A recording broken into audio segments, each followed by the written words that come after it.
philosopher, what would you say has been some of the major problems or stumbling blocks for humanity? Let's see, where to begin.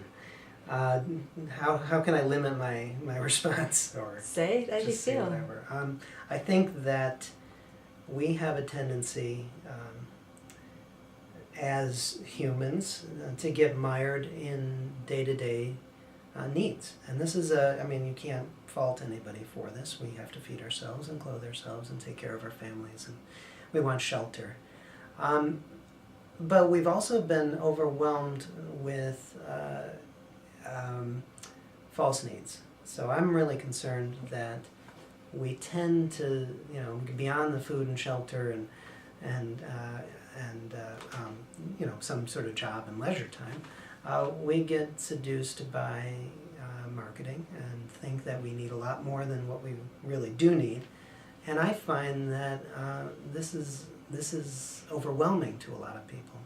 They become so concerned about having I come from the United States where this is a real problem. Yeah. They become so concerned about having what the neighbor has or having what they think the neighbor has, materially, that they forget how much they really have, and the real human needs go unmet. I believe that we have a tendency to be easily seduced by the temptation to fulfill material needs to the exclusion of other sorts of needs. And I'm not spiritual in any way, and I'm not religious in any way, but I think there is more to life than simple physical pleasure. I'm in favor of dismantling hierarchies, and a one world government is just an extension of those hierarchies. There's no legitimacy to any sovereign claiming power over any other sovereign or any individual. There's no morally legitimate way to justify that.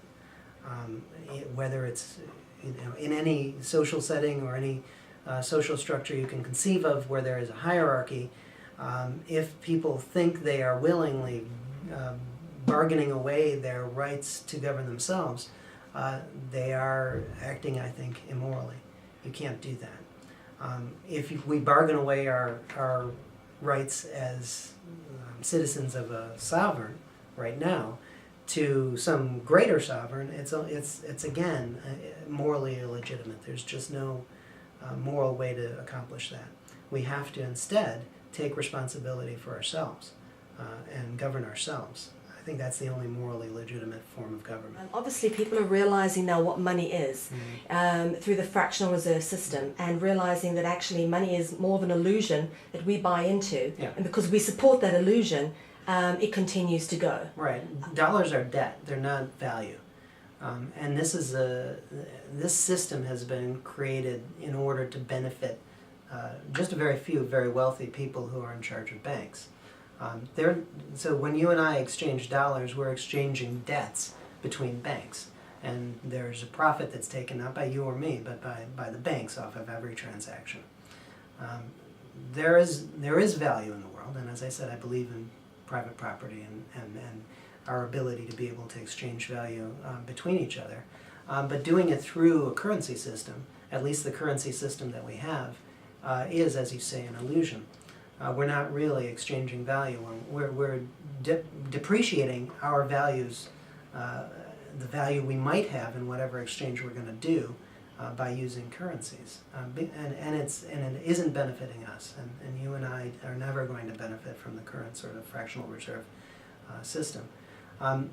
If we look back at this school of economics that I mentioned, the Austrians, we can see that they knew about this, and they understood the problem then, and they were suppressed. Their school of economics everybody called them crazy, and then started ignoring them. I think we should revisit the works that they were involved in, and start to question the foundations of our economic system. What would your message be for mankind? Well, I would say start to take charge of your own life. Don't let other people tell you what you need Figure out what you need yourself, and you'll realize it's only a very small number of things. Don't buy into the notion that you are somehow incapable of directing your own life, and start to question every form of authority and every form of hierarchy. Okay, brilliant. Thank you very much. Okay, my pleasure.